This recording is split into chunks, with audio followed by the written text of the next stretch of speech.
Welcome to the deep dive. Today we're doing something a bit different, really zooming in on just one small piece of text from a very old story. Yeah, just the opening scene, really. Exactly. So the scene is set. We've got this poor woodcutter, his wife, and their two kids, Hansel and Gretel. They live right by a huge forest. And the key thing, right off the bat, is how poor they are. The text says they had little to bite and to break. Really hits home, doesn't it? Not just low on food, but fundamentally lacking. It's basic survival we're talking about. And then things get, well, even worse.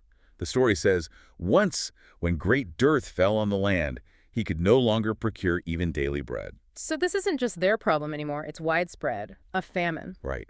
What does that tell us? About their world, I mean.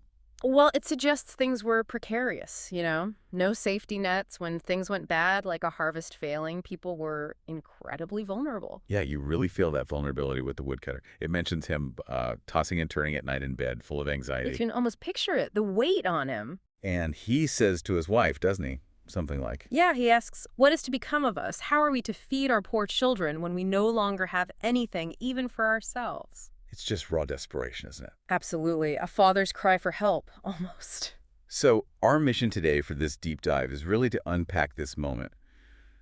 Before any witches or gingerbread houses, just this stark reality, the awful choice these parents feel they're facing. It's about the poverty and what it forces them to consider. Okay, so he's desperate. What comes next? Well, this is where it gets really quite chilling. The wife comes up with a plan. A solution born from that desperation, perhaps. But yeah, horrifying. Definitely horrifying. She suggests basically taking the kids deep into the forest, lighting a fire, giving them one last piece of bread. And just leaving them there. Yes, leaving them. It sounds incredibly harsh, almost pragmatic in a terrifying way. It speaks volumes about how extreme things must have been, right? That this seems like the only option to her. What kind of mindset leads to that? Survival stripped bare, I think. Maybe she sees it as, well, two lives sacrificed might mean the other two don't starve. Cold logic in a crisis. But the father, he pushes back immediately. He says, "No, wife, I will not do that. How can I bear to leave my children alone in the forest?" He thinks about the wild animals. Exactly. The wild animals would soon come and tear them to pieces. His instinct is purely protective. That's the core conflict right there, isn't it? Fatherly love versus just unbearable pressure. He can't stomach the idea. Not easily. No. But she keeps at him. Calls him a fool, essentially. Yeah, she says, "Oh, you fool.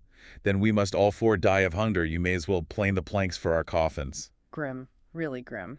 And it says she left him no peace until he consented. She just wears him down. Her argument, though brutal, is basically, it's this, or we all die. She sees no other path. It highlights the sheer lack of options they must have felt they had.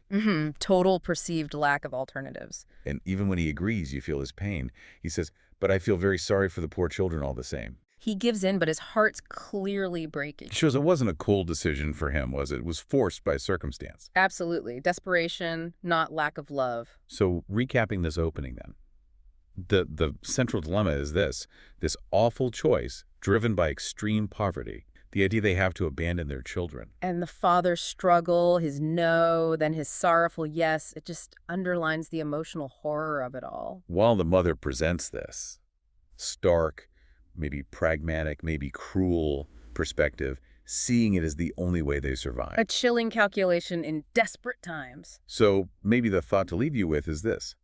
What kind of choices can sheer desperation lead to?